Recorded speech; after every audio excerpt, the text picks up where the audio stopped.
Niiviisi, täna on siis 13.02, kell on 03.21. Olen üleval olnud kusagil tund aega, magada ei ole saanud, sellepärast et kusagil 2.25 tuli minu korterisse jälle mingi, jälle nikotiinipahvakas. Ja siis ma ei ole enam magada saanud. Käisin ja tuulutasin juba oma aknaid, tegin lahti, tuulutasin natuke tube, palju ei tund, aga sellest piisas, et lihtsalt uni ei tule enam, et see nikotiin on kopsus kusagil ja nii et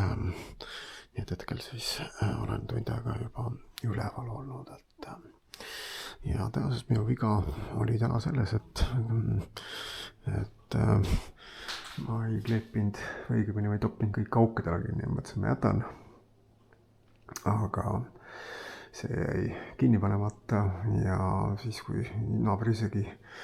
akna peal seal üleval suitsetab, siis see külm tuul lööb kõik tagasi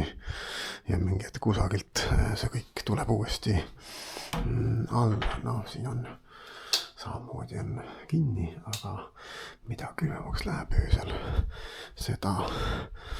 ma ikkagi tunnen, ja teine viga on, ütleme jutumärkises viga on siis see, et ma tahan õhku saada, et köögis ja siin ma püüan hoia niukse mitte päris kinni sellepärast, et lihtsalt, kui ma tahan värsket õhku peale saada, et kuna väljas on praegu kusagil tavaliselt on siin miinus kusagil 12 vist ma päris kinni ei taha mõnna, ma tahan õhku saada. Ja et niimoodi ma siis käin öösiti ringi, et unehäired on sisuliselt tänu sellele, et inimesed suitsetavad ülemisel korrusel on iga 2 tunni tagant,